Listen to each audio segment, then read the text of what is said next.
If you have anticipated issues, consult with an expert who specializes in medical certifications. They can help you understand those nuances a lot better than me, who is just the host of a podcast and not a medical expert. How many people go through life doing work they really don't like, but every day dreaming of, say, working in the aviation industry? They say it's too late. They think it would be too hard. They think it would go against conventional norms. If you never go after what you want, you'll never have it. This is Fly the Transition. Join us as we soar through the captivating stories of individuals embracing a thrilling journey into the aviation industry. From pilots spreading their wings to mechanics fine-tuning the engines and a myriad of industry professionals, each with a unique tale to tell. Get ready to dive into the diverse backgrounds, the pivotal moments that propelled their leap, and the sheer determination that transformed their aspirations into reality. We're not just about dreams. We're about making them take flight. Welcome to Fly the Transition. And now your host, Jim Schilling. Well, hey there, all my aviation friends. It has been a while, but welcome back to another new episode of Fly the Transition. I am your host, Jim, and thank you so much for joining me for this episode. So, I know it's been a bit since the last episode, and I just want to take a few minutes at the top here to check in and update everyone on some things I've been working on. So, I've got a lot of things cooking right now, and I want to fill you in on some of the behind-the-scenes stuff of the media side of things, the transition I've been going through in my professional work, and of course, what you can expect for the future of Fly the Transition into 2025. So first up, I'll talk about the bit of a break that the podcast has been on. I'm back and I do have some good things in the works. I've been working hard to line up some new interviews for the upcoming year of 2025. So if you or someone you know has an inspiring aviation story or career transition you want to share, I do want to hear from you. I am still trying to work out some interviews, so I would love to try to get that sorted out and get some more great stories to tell to inspire others for aviation career transformation. So feel free to reach out to me directly or send me an email at flythetransition@gmail.com or on any of my social medias. I'm always on the lookout for more voices to share on the podcast, so if you've been considering sharing your story or even sharing it just around your airport, this is a great time to reach out and share your story with others. So as some of you know, I've talked about in prior episodes, I'm going through a pretty significant professional change at work myself. So over the last few months, I've been diving into a new leadership role at work. It's been a time-consuming shift, but it's been really rewarding. I'm getting to reconnect in an area of work that I'd previously worked in, and honestly, it's like returning to my roots. So getting back into the nitty-gritty of those operations, seeing firsthand how everyone on this team works together has been really eye-opening, and it reminded me how much I appreciate the hard work of those that are working on some pretty important work. Along the way of that, I have had to divert a little bit of my time and attention to picking up on some of the nuances of what has changed since I was last in this work group, as well as how I can now, in a leadership role, be in a position to help support them do the great work that they do. So it's important stuff, and it's been pretty time-consuming, but I still do love the podcast. I'm going to get back to making it more regularly, I hope, as things start to settle in with my new role. So as we start to wrap up 2024 here, I do want to take a moment and say thank you to everyone who's listened throughout this year. As some of you know, I did relaunch again in early 2024, and I'm thrilled to share that as of today, when I'm recording this episode, Fly the Transition has hit 13,000 total plays across all the various podcasting platforms. And we've reached listeners in 17 different countries, which always is a little bit interesting to me that it's not just people in our own backyard or, frankly, my friends or family who are listening, that there's actually people out there that are taking in this content and getting something out of it. So I want to say I could not have reached this milestone without the support of all of you. So thank you to each and every one of you who has tuned into an episode, shared it with a friend, or left a review. Your feedback really does make a difference, and I'm really excited to continue building this community with all of you in 2025. Here's where I interject my little call to action, if you will. If you haven't already, please consider leaving me a 5-star rating and a review anywhere where you're listening to this podcast. It does really help grow the show, and it's getting it into ears of more people who are like you and ready to make their aviation dreams come true. So speaking of reviews, I do want to share one from a member of the community before we dive into the main topic of today's episode. So Marie wrote in to share her journey as a multi-engine commercial pilot who's building time through doing animal rescue missions. She's balancing her flying with her role in the biotech industry, and her story is an example of the kind of amazing people that we get to hear from. So Marie says, first, I just want to say how much I love this podcast. It has given me the drive to push on with my flying. I love hearing the real-life stories. That being said, she wants to be a guest on a future episode and leaves off that I'm looking to jump careers soon in the near future when I have the time requirements. I'm not sure what aviation career yet, but most likely will follow my husband to the corporate side of flying. Thanks so much for reaching out, Marie. I will be in contact with you in the future, I hope, to discuss getting you on a future episode. So another thing I've been working on is the launch of my YouTube channel, AeroExploration. I have talked about that in previous episodes as well, but I've been putting out some weekly episodes that run like 5 or 10 minutes. And those episodes are specific to a topic I'm calling This Week in Aviation History. Each of these episodes take a quick look at something interesting, exciting, or game-changing in aviation history for the week coming up ahead. I think it's a fun little project to keep in touch with all the cool historic events that make aviation the great industry and pastime that we have today. I've also put out a couple longer videos covering a fly-in camping event that I did with the Fly Midwest podcast in Lone Rock, Wisconsin. That video covers a historic airmail route and the history of that. And then the second episode of that just gives you an overview of what that fly-in was about and seeing the restoration of a Piper Vegamon serial number 1. So that was a really interesting trip that I highlight in that video. In the future with that project, I'll be exploring different airports that have either a unique story, something really fun to explore, or have some sort of historical significance that I can share with an audience, as well as having just some really fun aviation content and just the views that we get to experience from the skies. So if you haven't checked that out yet, AeroExploration on YouTube, it's just at AeroExploration, and I will put a link for that in the show notes. So many of us saw the news from the FAA about the medical certification process undergoing some significant transformation that was driven by the 2024 Reauthorization Act. Originally, this was slated to go into effect in January of 2025, but as of this recording on December 20th of 2024, it's been pushed out until March. So this topic is a big one, especially for those who are aspiring pilots or navigating or will about to be navigating the medical certification process. So what does this change and why is it happening? Well, the FAA is overhauling its medical certification process primarily in response to that 2024 Reauthorization Act. This stems from a growing need to address a huge backlog and all the delays in processing deferred medical applications.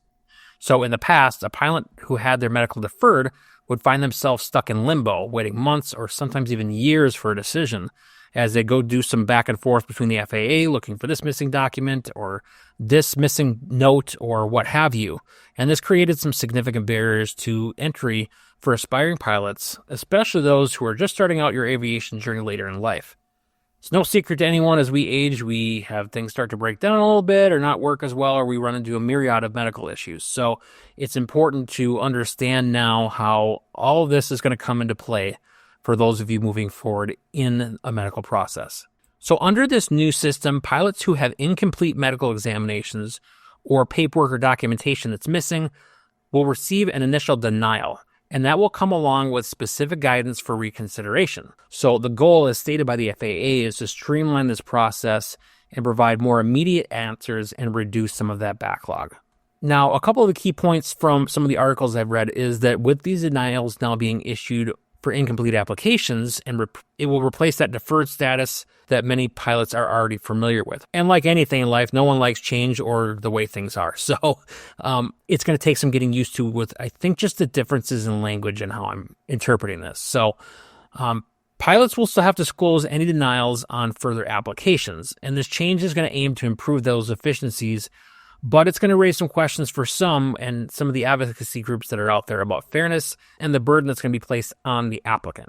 So though I personally had some frustrations with the current medical system and was hoping for, some more substantial medical reform from the FAA, this isn't exactly what I had in mind as far as some of the changes I'd like to see personally, but admittedly, my motives are a little bit more biased with my own hiccups with the medical processes and being a basic med flyer. Nothing wrong with that. You can still fly. You can still work on CFI work. Anything beyond that, though, you're going to require that second or first class medical if you want to fly for hire. So I want to get into the nitty gritty of what actually pushed these changes in the first place. I know we talked a bit at surface level about it, but let's dive in a little bit more. So the decision didn't come out of nowhere. There's been a lot of issues that I think all of us are aware of that have been around aviation for more than about 6 minutes. It's the backlogs, it's the safety concerns, and it's pressure on the FAA to modernize how they're doing things. So with the backlog and the delays, these applications, as we talked about at the outset here, sometimes are taking over a year to process, and it leaves pilots grounded and unable to stay proficient or continue their flying careers if they are already professionally flying and have that first, second class medical, and now it gets pulled and they get deferred. So by eliminating some of those that are not complete or they're not having proper documentation, theoretically, those of you who are probably working with an airline are going to work with a medical professional either through your company or one of these several services that are out there to get your stuff in order before you even send it. So I'm speculating on some of that. I assume that's probably part of what's going to happen here, though. Another part of the push is organizations like EAA, AOPA, some of the others. There are some worries about safety implications when we have pilots that are grounded for that long, waiting for that medical to get cleared. You're going to lose proficiencies like we talked about, and it's just going to cause safety implications that theoretically, if you get people back in the air sooner, we can mitigate a bit. And as far as the pressure to modernize, pilots advocacy groups, me, others, have long called for more efficiency and transparent process with the FAA, though the implementation leaves a lot to be desired here when you go right to a denial and here's a letter on how you can fix it. I think in some ways you're playing semantics a little bit, where instead of just calling it a deferral and going through the back and forth, they're going to give you a denial, and then now you still have to go provide that documentation that's been missing. So semantics a bit, yes. Is it going to clean up the process a bit? Yet to be seen. So pilots, what does this mean for you? Particularly those starting your aviation journey later in life. Those stakes are high, especially if you're looking at getting into another career and leaving another one behind. If you are just starting out, it is really crucial to treat your medical process seriously, just as seriously as any other exam that you're going to take throughout your private pilot experience, whether that be a written test or the practical check ride. This is an exam in every sense of the word. This isn't your friendly doctor checkup where they're going to check and diagnose you with a twisted knee or what have you. This is an exam where they will scrutinize if you are fit for flight. So it's just as important to prepare for this as it is to prepare for your knowledge and skill tests down the road. So a tip here that you could do is if you have a hiccup or a potential hiccup, do your homework. The FAA on their website is going to list a number of different medical conditions. Some of that, if you're not an AME, is going to get a little convoluted. So if you think you have a concern, you can either consult with an AME in advance, not in the sense of you're doing your medical exam, but just to ask some questions. Not all of them will do that because when you're getting your exam, you're paying for that. It's like asking someone to do work for free to ask them just for their guidance. Some out there will charge a consulting fee. Some will just give you that guidance. Just your mileage is going to vary. There's also specific companies that are out there. Wingman Med is a company that I had used in the past to consult on my medical, and they will shoot you straight. So that's my personal experience with them. They and other companies like them will help you do some of that homework and let you know, is this going to be something that is viable for you to attempt, or do we need to look at other options? If you're a current pilot and you're already flying under a medical certificate and you know that you now have a medical issue that might cause what would be a deferral in the past, understanding the implications of a deferral or denial is going to be important here too. So while BasicMed can offer you another option, it's not an automatic safety net. Something important to keep in mind is if you got your third class medical and you've opted to go to BasicMed and you go through all the process of that, which is going to be the online course and a physical with your doctor that's signed off and all the appropriate paperwork, that's great. If you attempt to go get a medical certificate, first, second, third class, and now you're deferred or denied in that FAA medical process, that will then make you ineligible for BasicMed privileges. So you need to make sure that you clarify your status before you attempt to switch. This isn't going to be a do it later type of thing. If you get deferred or denied, BasicMed is not going to be an option for you.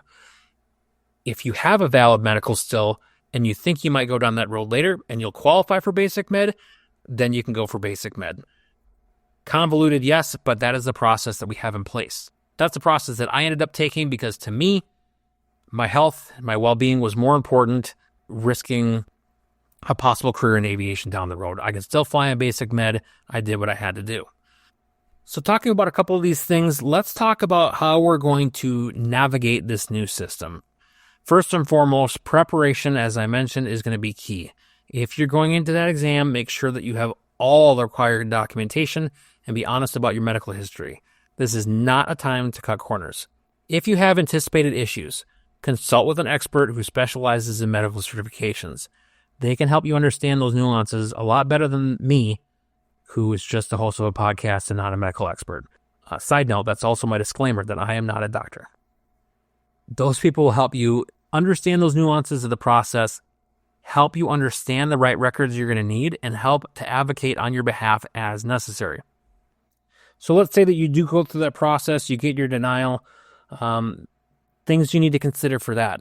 If you're pursuing that professional aviation career like we talked about, the stakes are going to be higher. Your second class, your first class medical is essential for flying for hire, for the airlines, etc. So that denial could have some lasting effects. One of the things to consider here is you're going to need to disclose any denials on future medical applications, which could complicate your renewal. Granted, the plan is they're going to tell you what you need to do in your denial, but it's still going to be there. You'll still have to disclose that original denial and then provide the proper documentation that you likely missed the first time. The next piece of advice here that I've heard from other AMEs and from Wingman Med is be meticulous about your health and your documentation. Make sure that you're getting good notes. Make sure if you've got progress notes that you need from your clinic or your doctor or what have you, that you're keeping a good record of those things for your own purposes. One thing I'll point out here is I know personally for me, if I go to my clinic, I don't know if all of my records are readily accessible like on my online chart. I think you can still make requests for things that go further back. I don't know the retention rules, but I do know that if I want to go look for an appointment 10 years ago, it may not be on my online chart. So that's one of those things where if it's going to be something that is going to be significant for you down the road and you've got an online format right now that you can print out, do that, hang on to it somewhere safe in case you need that in the future. And again, make sure that you keep that documentation, consult with a medical professional who understands all of this stuff with medicals and the FAA as you work towards a medical certificate or a professional aviation career. Now, if you're not looking at a career in aviation, but you still want to be in the aviation game, there's another thing that we can maybe consider down the road. Now, we talked about BasicMed, but you have to have a medical at some point first that hasn't been denied. If you've never gotten a medical, the light sport route would be the way you want to go. Now, without getting too far into the weeds, I'll put a link in the show notes for what the requirements are for sports pilot, but a thing to keep in mind is the FAA is working on the Mosaic program, which is a bit of a glimpse into the future of what they plan for light sport aircraft. So this could help intersect with some of those medical changes in a way that you may not have anticipated. So one of the positive impacts here is with Mosaic, the plan is it's going to expand the types, sizes, etc. of the aircraft that are going to fall under the light sport aircraft. So with Mosaic, that is going to open the door to some pilots for larger, a little bit more capable aircraft in some cases, and to be able to fly it under sport pilot. The negative impact here is some of the stricter medical interpretation might limit eligibility and negate some of Mosaic's intended benefits. That's something where, again, you're going to want to read up on that to get some more specifics on how that could impact you in the future. So I think this news just kind of hits home a little bit harder the need to be prepared for your medical. It's a critical part of the process in your aviation journey if this is what you're trying to do as a profession, but it doesn't have to be completely overwhelming. If you prepare correctly, you have the right support, the right knowledge, and you've done your homework, these changes can be manageable. Even if they kick it back with a denial and they say, fix these things, give us these documents, you can still reapply. So again, I am not the expert here. It's just a talking point on a podcast. But I do encourage you to consult resources like the FAA themselves, an AME, other medical professional services that are out there, and seek out those experts that can guide you through this medical process. Stay proactive, stay prepared, and remember, no matter what the hurdles are, your goals still could be in reach. So as I close out here, I hope this information has been helpful and not a burden. Please make sure you do your homework. Don't just take my word for it. But that is my interpretation of the articles that I've read on this topic. So thank you for joining me on this episode. If you like what I'm doing, make sure you leave me a rating review and like and subscribe to the podcast for future episodes. So I think that'll about do it. Thank you so much for joining me. And until next time, keep your eyes on the skies and your dreams soaring high. You've been listening to Fly the Transition. Life is too short for you not to do what you love. And our passion is to give you all the tools you need to make the transition from doing what you do to being in the aviation industry. We hope you've enjoyed the show. If you did, make sure to like, rate, and review. And we'll be back soon. But in the meantime, you can reach out by email at flythetransition@gmail.com. Find us on Facebook at Fly the Transition. And the website for Flying Midwest Media is flyingmidwest.com. Keep soaring. See you next time on Fly the Transition.